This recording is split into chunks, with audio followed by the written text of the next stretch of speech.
if someone who is doing his bachelor's or just want to start with the robotics engineering field, how will you guide him or her? Like most robotic engineers, even I was self-taught. After doing masters, is it really true that someone will get a job for sure?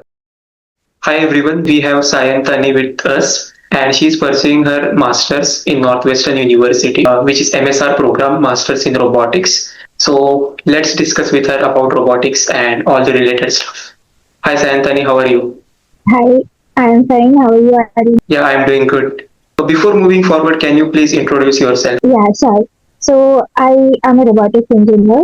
I completed my bachelor's in 2022 from IITS in Hyderabad, and then I joined Adverb. It's a warehouse robotics company where I was the part of the fleet management system for the AGVs and AMR system.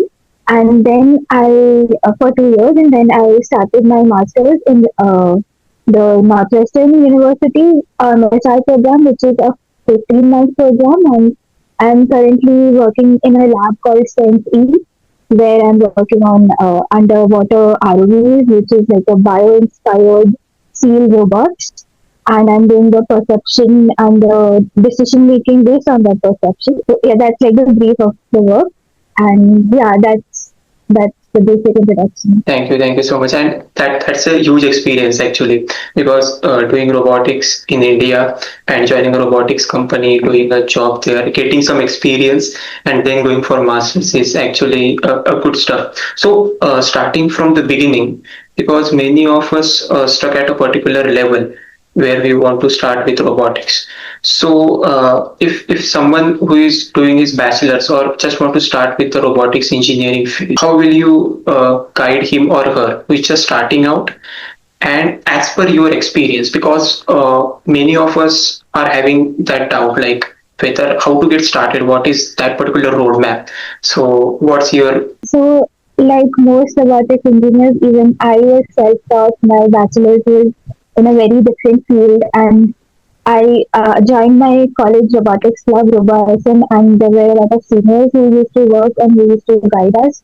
And we used to work on multiple hackathons and projects. Like opportunities are really the mass over opportunity, which is like the starting point for any student into robotics. And I feel like the best way to get started is to just get started with working on a project and just choose a random project for someone. Like even how I did, I had a hackathon. We were three students and we literally just started building it. We had no idea how we would complete it, how we would even start it. It was a line follower robot. We were given a kit, and like not a kit per se, but we were like given a few motors, and like that's how raw we started building stuff.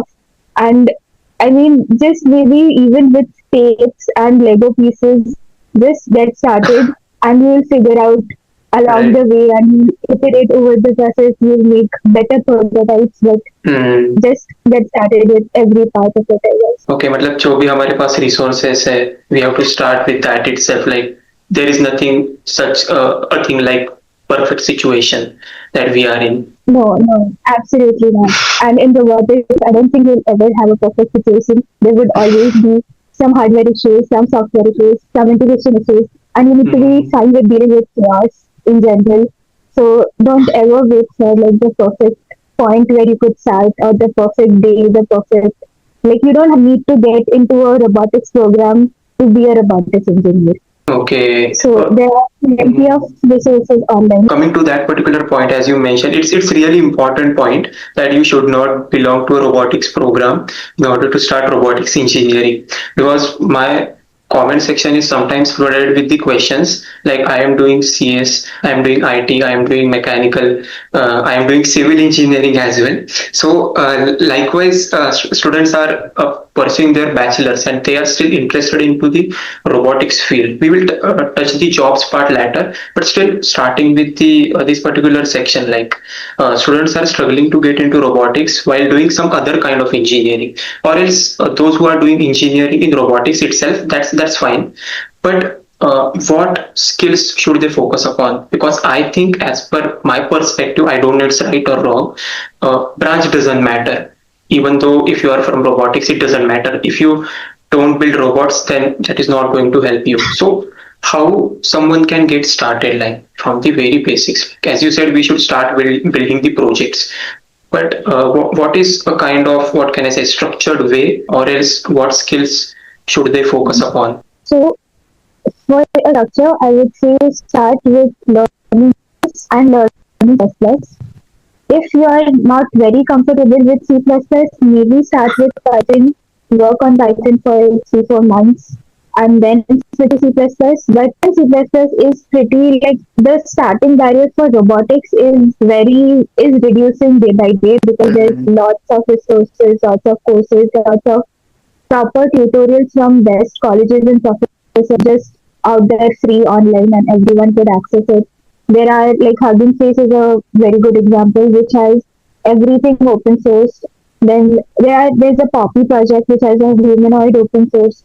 You could literally just download cards and give it to a 3D printer. It will print it. You would have the whole motor controllers, the RL model, everything is there online. Again, it does need patience and it also needs a theoretical domain understanding, and Okay. everything needs to be done in parallel. It's not a sequential, at least what I feel, that it's not that you will learn everything and then start. You need to work Mm. while you are studying, and that's the best way to learn robotics because it's a very hands-on application based engineering and not a theoretical science which you just Okay. need to learn. You will learn when you would work. I mean, obviously, you've been a robotics engineer for a long time. I'm sure even you know that. Yeah, So, that's right. and yeah, for the structured way, I would say, see, there are three main parts: mechanical, electrical, software. So, start a basic project that involves all the three. And like, if you make a differential drive robot, the Mm. circuit diagram is literally five five wires that get connected, and you would have RC that would move it front and back. And you have the code, you have people building it on YouTube online, and you could just like take a few days and sit and just imitate what the other person is doing on the video. And then you would, and that's not a trivial task. And in any way, you would Mhm. learn a lot. Even though it sounds easy, if it does, but it will teach you a lot and it will teach you much more than what you would learn just by watching the theory. Right. That makes sense because some students feel like, even though I was doing my bachelor's in robotics, so at that time till my second year, I focused upon the non-technical things more rather than the technical things, because I was also doing freelancing part as well. But when I started doing the robotics projects, I found like why to use Arduino. Like Arduino is just really basic. Then I got to know like it's really important to do the hands-on work. Whether it feels easy, but while building a differential robot, as you just mentioned, it gets sometimes really get very hard if some errors are there, because we were trying to move the robot. So one motor was receiving less voltage compared to the other motor. So it came across like we were not getting the encoder data, and also the robot was moving to the left side more rather than moving to the straight direction. So Yeah, likewise, this was just an example, but still many errors yeah. may get occurred. So you are completely right. I agree with that point. Like you have to work upon the projects and get as much as experience as possible, hands-on And experience. just the example that you gave, the error that you faced, you would learn much more about embedded programming from this error than from watching a tutorial. You would have to use oscilloscope. You need to check the voltage. You need to check how it is being transmitted on different all the four wheels if it's going on or not. Even to identify the error that you had, you need to learn a lot of embedded. And so, yeah, Right. that's like the best thing to do. Exactly and अभी हमारी इस conversation से like एक बहुत अच्छा point निकल के आ रहा है मेरे पास कि if someone, as you said, we have to do the things parallel, साथ साथ वो चीजें करनी चाहिए, ठीक है. सो हाँ, for that reason I have one point कि लाइक बहुत सारी चीजें ओपन सोर्स है, as you mention about the humanoid robot, even though the quadrant robot or else any kind of robot that we think are somewhat open source in some extent. तो वो सब use करके हम projects build कर सकते हैं. But what kind of fundamentals are needed to implement that. कभी कभी क्या होता है, we are able to implement that project in ROS. Let's say we will come to that point as well. But let's say in some framework we are able to implement that project to some extent. But when we face the interviews, the interviewers might ask like, how did you create this particular package? What was the logic used behind that particular thing? So how to face these issues, like what kind of fundamental is needed for that? So I think maybe like again I could be not completely correct, but there are like a few very broad subdomains in robotics. One would be the manipulation, and the fundamentals of manipulation is taught in the modern robotics Coursera course, which is also on YouTube, and it's a really good course. It will teach you all the inverse kinematics, forward kinematics, FD, inverse dynamics, the singularity stuff, the control of a manipulator stuff. So that has the fundamentals of manipulation. Then there is path planning. Path planning would have graph theory. Again, I think it's like free code camp from where I learned graph theory. I like name might be a bit different, but I think it's free code camp. So and also obviously if you practice dynamic programming, and for optimization you need to learn like LP solvers and traveling salesman problems, those kind of stuff. Then manipulation, path planning, then the machine learning, reinforcement learning subsection, Okay. which again you have. There are sources for those as well, like obviously the anti-ONG courses. That's where everyone starts, and I Right. guess everyone should start. There is a Stanford course from statistics. I don't for SLAM. Again, there is a book of from Sebastian Stan. It's a classic book that's like the benchmark for learning SLAM. For sensor fusion, there is a course from Udemy, which is called Robotics Software Engineering. It's a nano degree, if I'm not wrong, and it's like a 3 month program.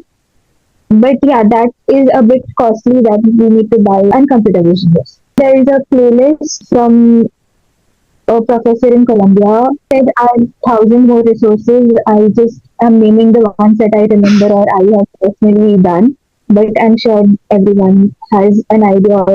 Also for ROS, there are hidden courses, there are playlists. ROS is very well documented. So like most packages are very well documented, the basic Right. initial ones. Obviously you teach ROS, I'm sure you know a lot. Yeah, yeah. I'm not at an expert level, you know. I try to teach the basics of Yeah. ROS, but courses that you shared are really, the list is very broad, I will say. Whenever I ask someone about the resources, these were the perfect list of resources, I think so, because it covered the mathematics and the statistics part as well. And also talking about the courses part and the resources part, from what we discussed, I came to know that robotics is a kind of specialization as well. Like we should know all the things, like as you said, from computer vision, the statistics, mathematics, probability, then coming to the again to the ROS part, if some kind of frameworks, then also the other things I'm not able to recall as well, the courses that you Yes. started. Okay, so there are many things that we should learn about for the robotics part. The resources which you mentioned, I am also going to refer them after this podcast. Yeah.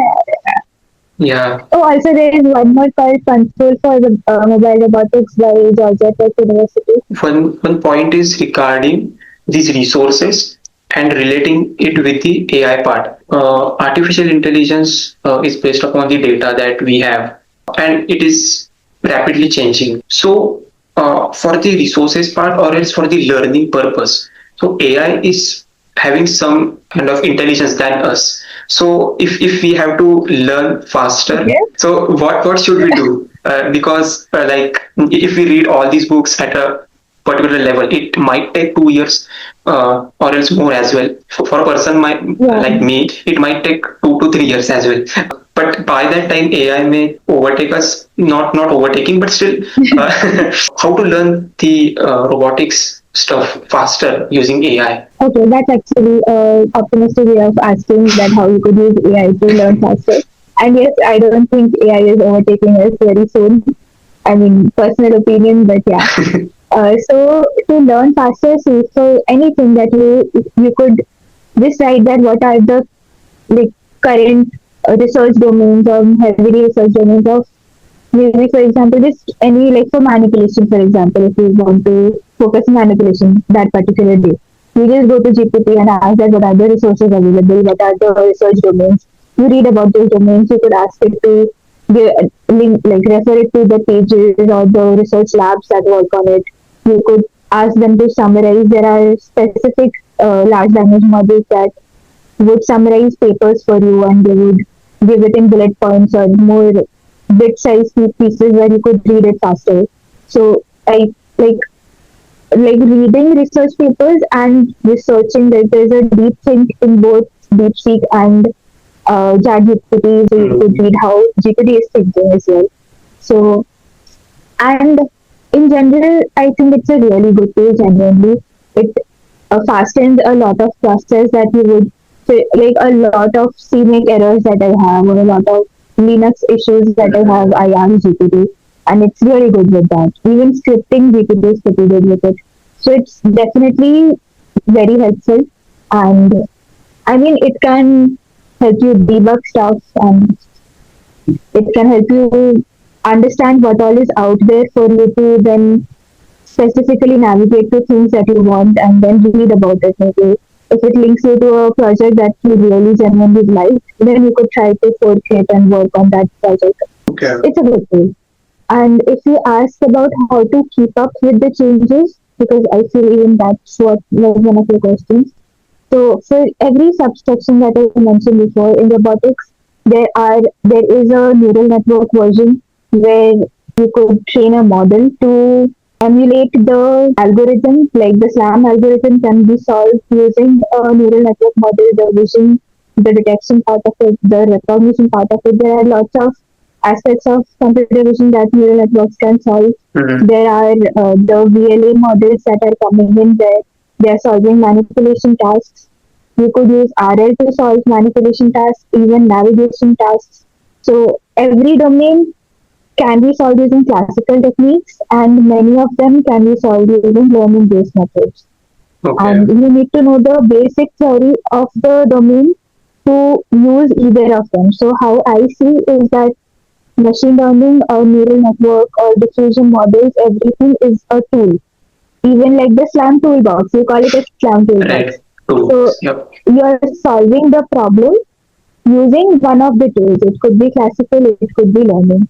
Yeah, that makes sense actually because we are using tools to make the task easy as well. So that really makes sense. And by discussing these things, we have come to a point like where students can get some skills, learn from these particular things, even though they are not able to learn all the things, of course, they can keep learning the things on the way, even they want to do a job or is the master's part that we are going to touch very soon. For the jobs part, let's say, you also did a job before your master's, right? You took an experience. So, what's the reality of jobs in the field of robotics?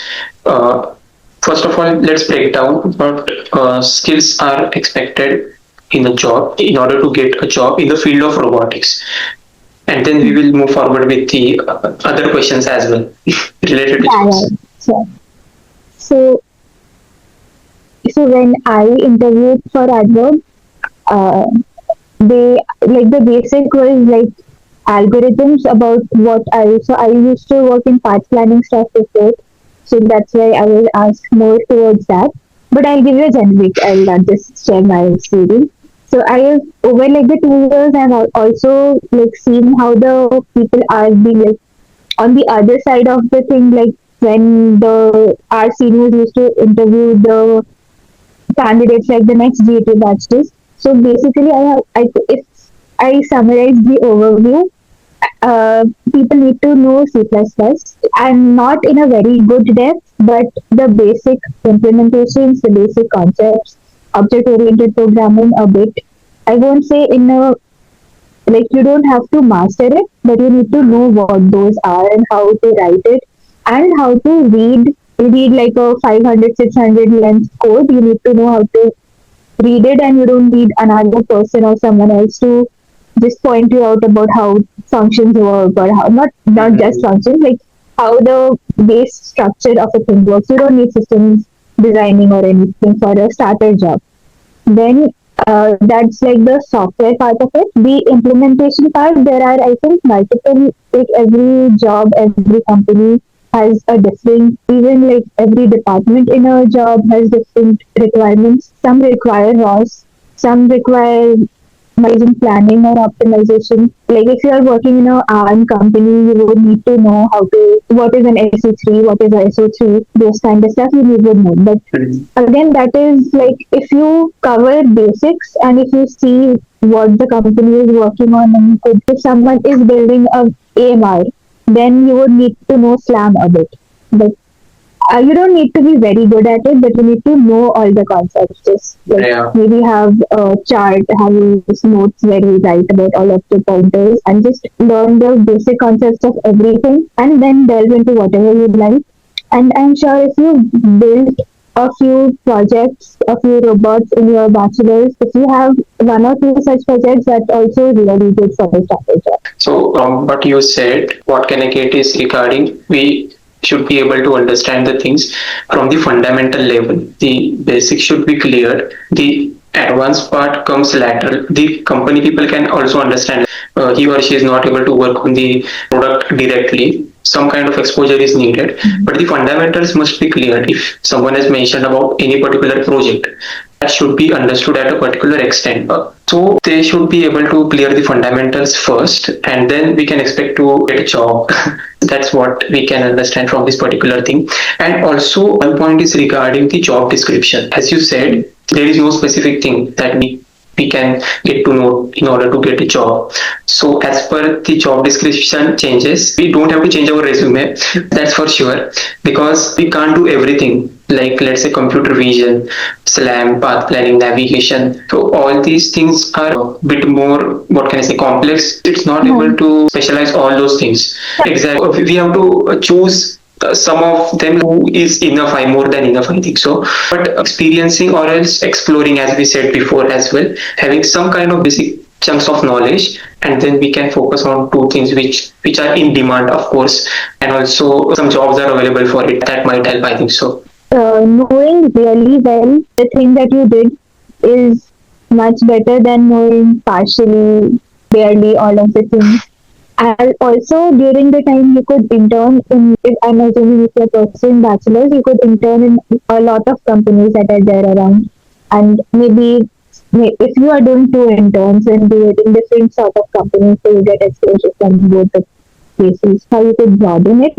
But then again, there is not a lot of pressure that you have to do it, because there is no very clear-cut pathway. Exactly. Right. That really makes sense.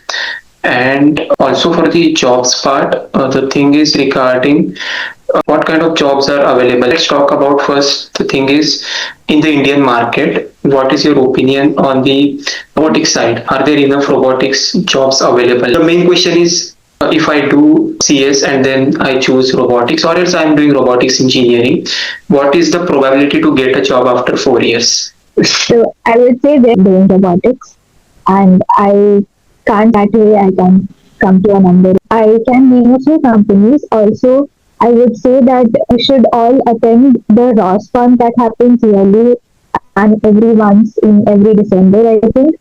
And there are lots of robotics companies that come in. There are events that happen, there are talks, and there are a lot of people from varied companies and students like you guys, considering you are a student.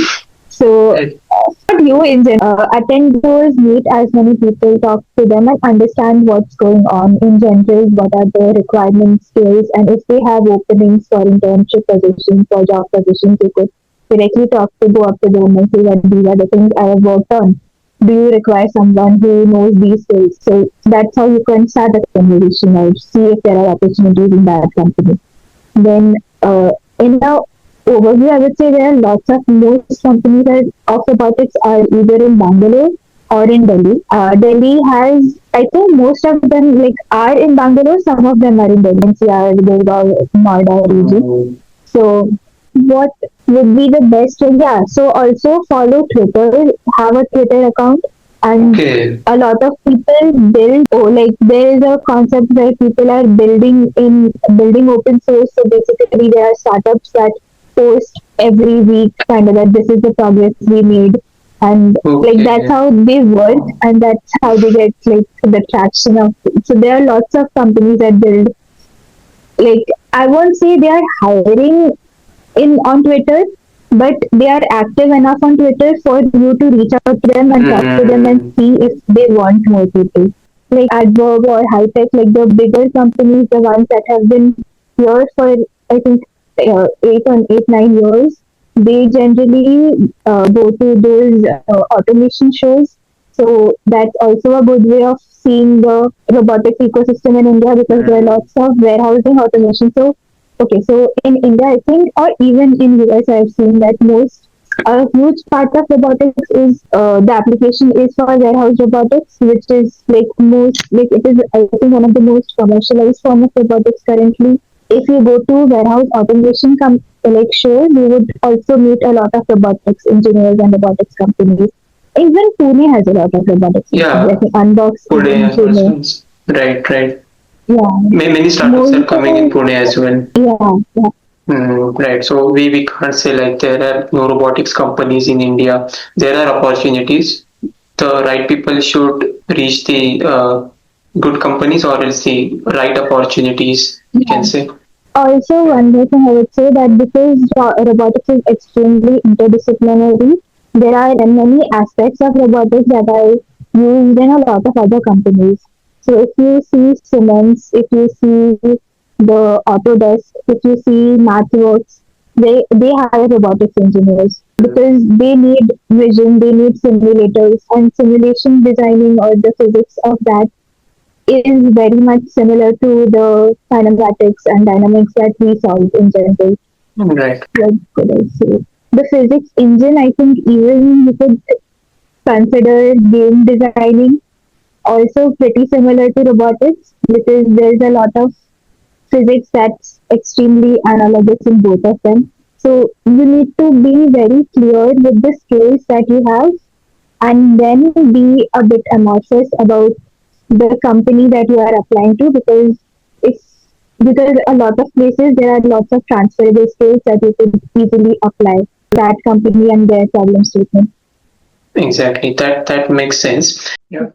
So as you said regarding one more point was about the game engine. So one of my podcasts, the guest who was robotic software engineer, he told that sometimes it's good to learn about robotics by doing the simulation on the game engine.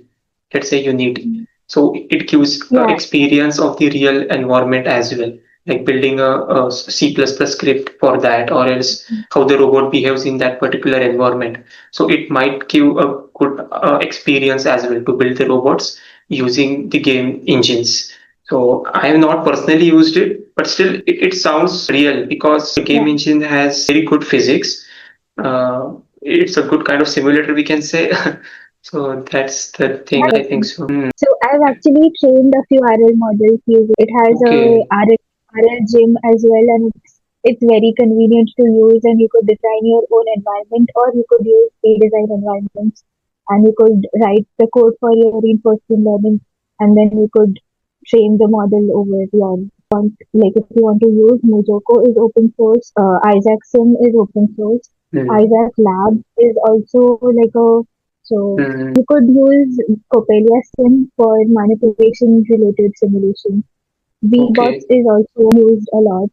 Okay. Then, I have tried VBots somewhat for the ROS projects previously. so That's good even actually. Gazebo is a simulator. So that And, is also good. I think. So there are many simulators, I think so. and OpenGL you could actually code in C sharp, I think, and you need to design like where the light comes from. It's like from scratch. I like considering like comparing to the Gazebo or comparing with Copelia Sim, you could have way more control on OpenGL and you could render really cool jets there. But again, that involves a bit more coding, so it's like a pro con. Like if you want control, Mm. you need to code more. So Okay. Right. And one more thing I wanted to ask you, like you said, many simulators, many resources as well. So, how did you study these kind of like broad things? Because it's hard to know many things at a time in the field of robotics, even though I also don't know 80% of the things that you mentioned. So, how do you know all these things? Been a robotics engineer for a long time. So it's just that you would have your social media, like in your LinkedIn, you would follow the robotics engineers. And if you do multiple courses, so Kopama course, then Isaacson. Fine. So we will move to the master's part and your journey as well for the master's. But before that, let's the robot operating system part. So we know that let's say ROS2. ROS2 is a tool that is used, or it's a framework to program the robots, or it's to simulate the robots, or it's do the hardware integration as well.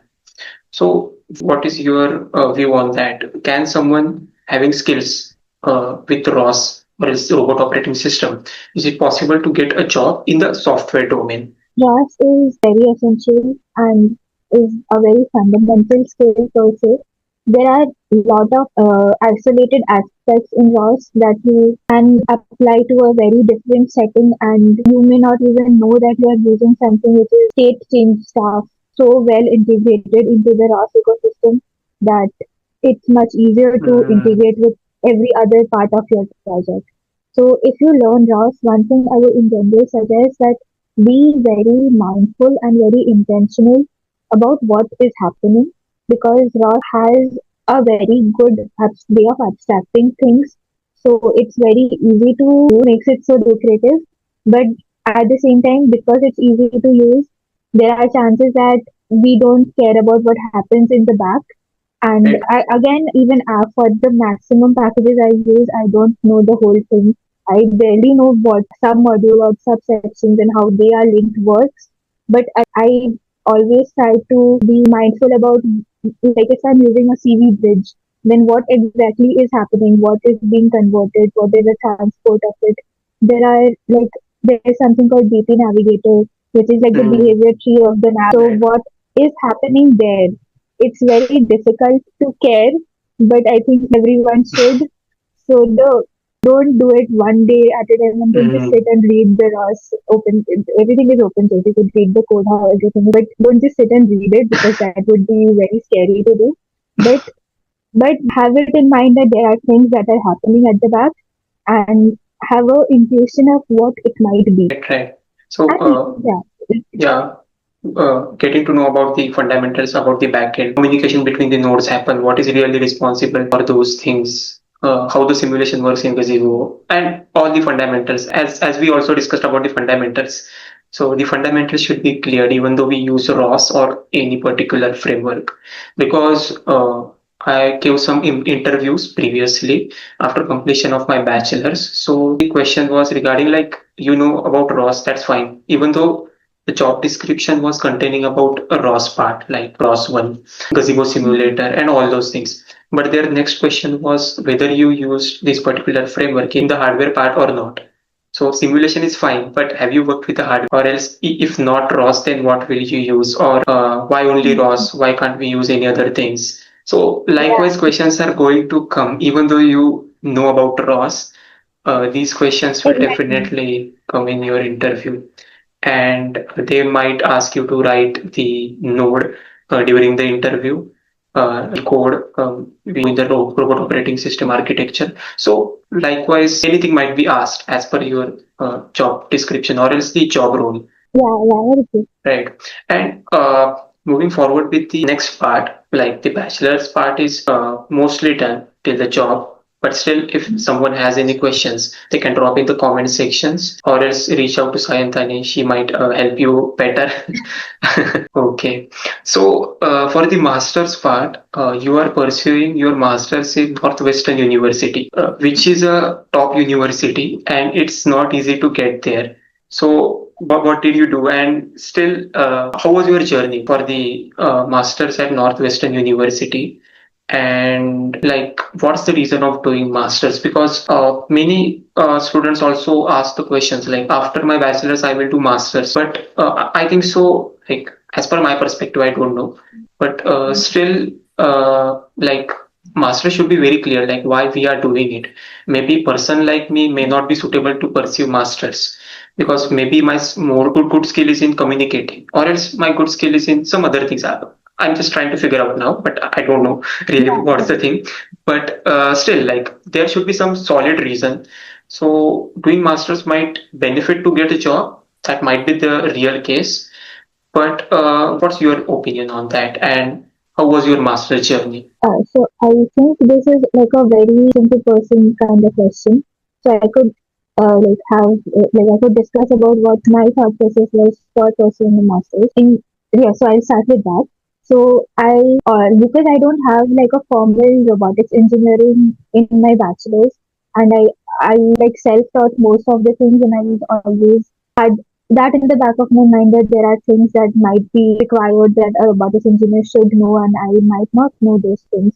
And I was very true about that because when I studied my master's, there were lots of things that I studied, and lot of theoretical concepts, lot of application concepts that I learned, like hardcore domain concepts that I learned, which I feel are required for a robotic. But that being said, you don't need a master's for that. You have everything. There is no content of theory that's not available on internet that I learned here. But at the same time, there is no way I would have learned as much as I did in a year, considering I'm also like a pretty self-motivated person and I study without someone asking me to study. But I still needed a structured program for me to learn as much as I did. So I mean, that's again 100% it's possible for any student who really likes robotics, who's very passionate about it, to study everything on their own. You do not particularly need to pursue a degree to like spend. It's also a very huge amount to spend. Hmm. So by all means, you could do it. But I think the probability of doing it and the time you need to do it is more. And I don't think in any scenario or any case of probability, even if I had given myself 15 months of break and I stopped working and I was just studying, even then I wouldn't have, because I got experience to work on a lot of hardware and I could deploy it, and I had a community of other 14 students who used to be in lab throughout the day along with me. So I could discuss, I could ask my doubts. If you can, by all means do it. I don't think I would have been able to do it. That's why I chose to do it, chose to pursue a formal study. And also, I think I wanted to work, like, get uh, exposure into how to research well. So, which is also through mentors and seniors or professors who've been in that domain for a long time. So, understanding how they perceive robotics and how they started, because they started like 30 years back, 40 years back, and they know a lot. And the understanding of, we also have like cohort meetings every week where they come in and we ask our doubts and they talk about every aspect of robotics. And we learned a lot through their experience and their journey as well. So, which is also not possible if you're not in an enrolled program where you meet professors and teachers or practitioners. Yes, there is a college network. My cohort members, my seniors, or the other, like, there are like lots of people who've been in an MSR, so you get to meet a lot of robotics. Right. So, if we sum up all the points, please correct me if I am wrong. But Yeah, still, like for the master's part, the most important thing is getting exposure. The next thing is about networking. And the third thing is getting mentorship from the people who are experienced, and also a structured way of learning, as you said. So these 3 points are the most important points, I think so. But if there are any other points from this I mean, particular I would put explanation, network. okay, networking Like, last. I am not a network. Hmm, I absolutely don't network. I just talk to my teammates and I talk to my friends in the cohort and the lab members. fine. But these three things are But important exposure, rather. yes, 100%. Yeah. Exposure is really important, yeah, because after bachelor's, it's hard to get that kind of exposure by doing self-learning part. But master's is a way where we can get a good kind of exposure. It helps you, and it like you learn a lot. There's a lot of implicit learning that at least in MSI that it happens. I can't say about all other master's programs, but you see someone else, like everyone around you is building a robot from scratch at some point or the other. Because we have a winter project where we work on a singular independence project, and everyone is building on a very different thing. Someone's building a drone, someone's building a hexapod, and you see that, and there's a lot of, like, even though I didn't build a hexapod, I have seen him go through the process, and if any day I have to build one, then I know more than I would have had if he was not in the class. You get to learn a lot from people around you, which is also one of the best things I would say, to have a structured learning system. Yeah, right. And we discussed about the thing about the master's part, like why to pursue. But how was your journey? Like you started from the like getting an experience in India, and then you planned to do masters. So was it pre-decided before bachelor's, or else after doing the job you found out like you should do a master's part in the field of robotics? Because from the conversation, I feel like you were passionate in the robotics field from the very beginning. But even though I was passionate from my school days, actually I got inspired Oh, by the movie Iron Man. But at that particular time, I was in sixth standard, so there was no bachelor's in robotics in India. Even though my parents were worried, like where to like send him, like he want to do robotics. And thanks to my parents, they always support me. Like actually, they wanted to do me the commerce side because for the business part, but still yeah. I chose for the robotics part. But the robotics side was not there during my time for the bachelor's thing. But luckily after my 12th, so I'm not a kind of studious person, so I didn't I didn't score very good percentile in JEE in the state exams as well. The percentile was not really good. It was somewhere around Yeah. 88 percentile in state examination. So, Right. So after 12th, like where to go for robotics? Because hardly two universities in India were doing robotics stuff at that particular time in 2020, and those universities were out of my league. Like those marks were not sufficient. So luckily I got my college, like automation and robotics degree, started that particular year. So I didn't apply for any other oh, branch for any other thing, nice. and chose robotics. But still that kind of thing is there. Like whenever I go for the robotics side, I do the technical side, all the things, but the passion for the Ironman somewhat came down. I don't know why, but I think so. Yeah, That's the reality. Sometimes we might feel passionate, but after going to that particular field and seeing the depth of it, might demotivate you, and also you may face the reality. Real things never hide, right? So I'm good with robotics, but now I don't say like robotics is my passion or not. I don't know. I'm trying to figure it out now. But what was your journey in that case? Like, what clicked you to get started with masters? okay. So that's actually a really good story.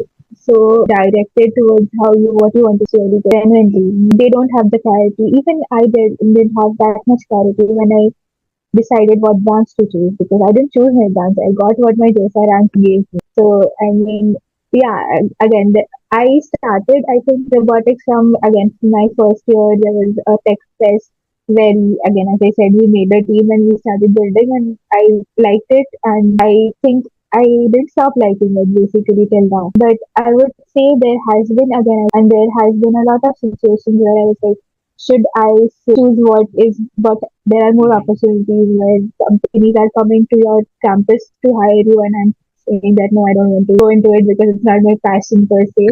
But yes, that's very overrated, and that's, I won't say it's juvenile, but yeah, it can be not realistic for a lot of people, because I do have a lot of friends in robotics clubs who were very good and very passionate, but they did switch and they are in different companies. They are working well, but again, even now they have an option. They even think that they might pursue a master's and then switch back again to Mhm. something which is more allied to their passions or what they actually love to do Okay, okay. So, what was your like? Mm, at some point in my career. So when exactly, which year, that was not finalized, but as the time in our masters. But that being said, there is no very specific journey that anyone needs to have. Again, I still talk to those friends, and I still see them that they are software engineers in very big companies, and they have the skills that they need to become a robotic engineer. So any day, if they really want, they could switch to robotics again. It's not like a dead end that you chose a software career and you can't come back Mm, to robotics, or you chose an embedded system. Even there are people who go into data analytics, but again, there is no point where you can't be a robotics engineer anymore. You could switch back any day you want. And there are things that happen in life for which you might have to make mm. compromises.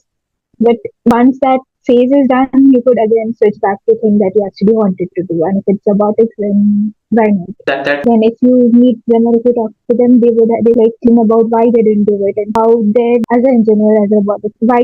And many of them deliberately chose not to do masters. It was mm, for some of them, but that didn't stop them from being a got it. Yeah. So masters is a critical decision, we can say. If someone wants to do it, then they should do it, but they should also check like whether it suits them or not, because it yeah, also has 100%. yeah, because a lot of things are involved in that particular program. You are going to dedicate for 1 year or else 2 years as well. So So exactly, because after doing like for 2 years, there should not be any regret like why I did it. So that is also one thing. So I mean, that that's okay if you still have doubts. I mean, there is no end to not have a doubt.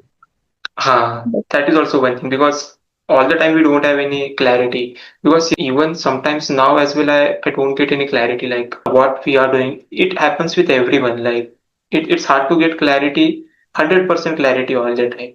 Some things may be 100%. clear. Yeah, The environment changes way too much for you to know where you are. So, that's right. And the next important thing is about the universities part. So you are from Northwestern University. So let's talk about that itself. Like, what's your view about Northwestern University? But before that, what is the financial aspect that someone trying to pursue masters? So is there any need for the finance to be made before the masters program? I know it might be there, but still, from your side, what is your opinion on that and what is your view? And are there any fully funded scholarships available for the students who want to pursue masters? Maybe not Northwestern yeah. University, but any options if you know. I actually got a fully funded option from one of the universities, but it was in physics, so I didn't choose it. But again, see, everything is you can pursue MS in physics and become a robotics engineer. Mm, Also, it absolutely depends on how your timeline and how your journey goes. Absolutely, very specific to a person. So there are a lot of companies. I think in Germany, it's in Canada. There are colleges that have, if you work with the professor as a researcher, then most of your tuition fee is covered by the work. Where and I think I don't remember the name of the college currently, but I had a friend who used to study, and I think whole of his tuition fee was covered by the research he did. okay, So there that is good are actually. options you need. Yeah, yeah. For scholarships, I think I did explore a few, but none of them were suited. Like they have a lot of criteria that you need to fulfill, and I don't think I was coming under any of those, Mm, so I actually didn't get to explore it in detail. But again, for sure, everyone must see. There's something from Tata Institute, I think. there is a scholarship from Tata. Yeah, yeah. That Yeah. opens every year. Like it closes in I guess December or something, but it opens very soon, like August or September itself, I think. So there is. Uh, I mean, again, I haven't because there was no option in Northwestern, so I didn't actually explore the Mm, options because it was impossible for me. But I think as someone else would be a better guide to this. You would have to start planning about it. Like you need to plan it out, but to actually have a amount, you actually need that amount after you get the offer letter and then your I-20, then your visa process completes, and then when you start actually, like when you're about to start and when you're about to land in whichever continent you go to, that is when you actually need the amount. But okay.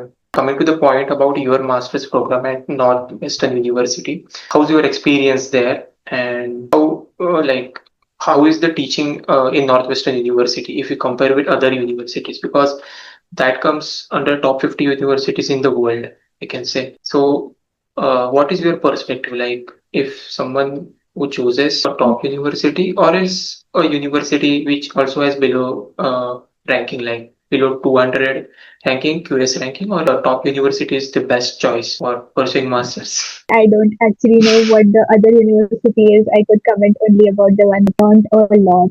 I have done other projects that are very hectic. It's really intense, and I mean there are days where I sleep just 3 4 hours. But again, I'm not complaining. I do it by choice, and I like it. So you should really like the work that might be masters.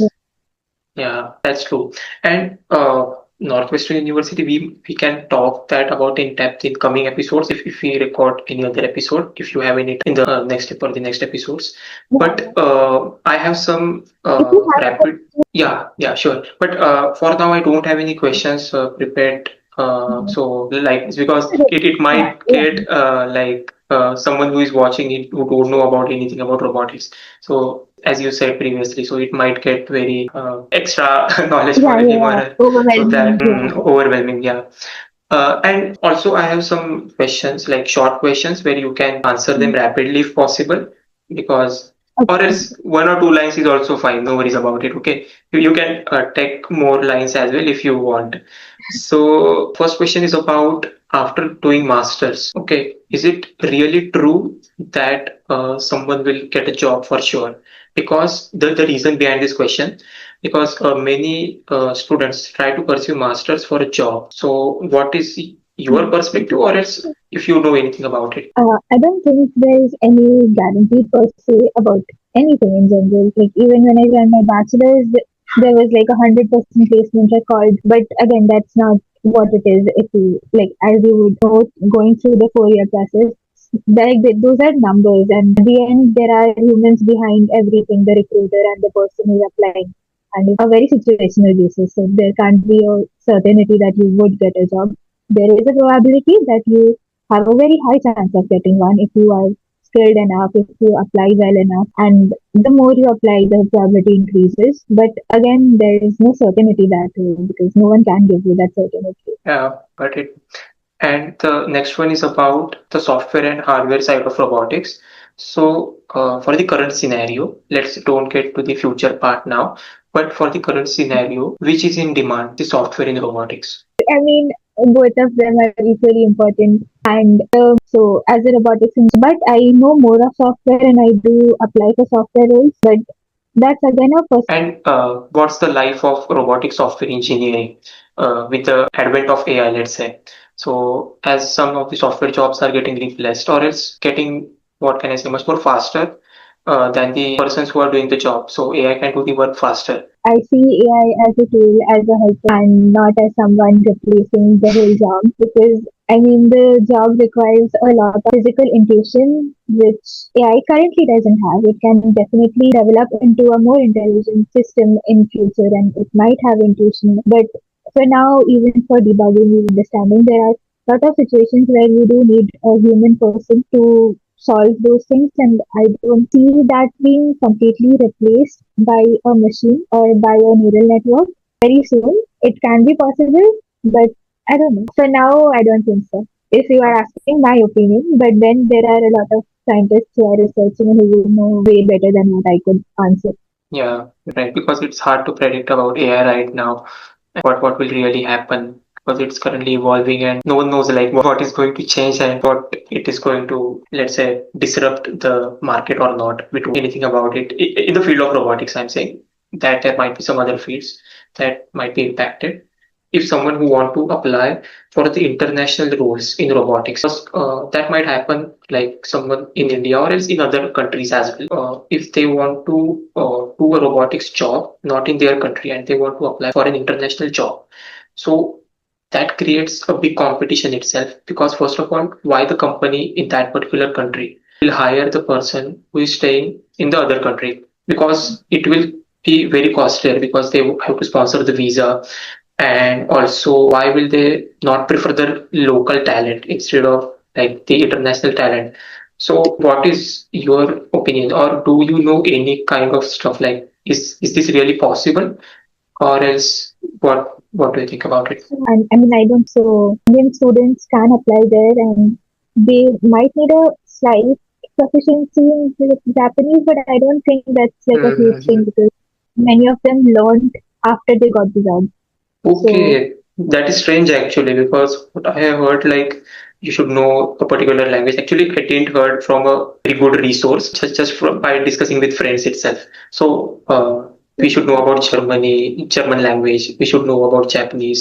So, but this is really good. Like if you no, don't no. know, yeah. It depends also on the company culture about how they like one of the work we worked in international company and there were a lot of people from outside Japan. So they mainly communicated in English.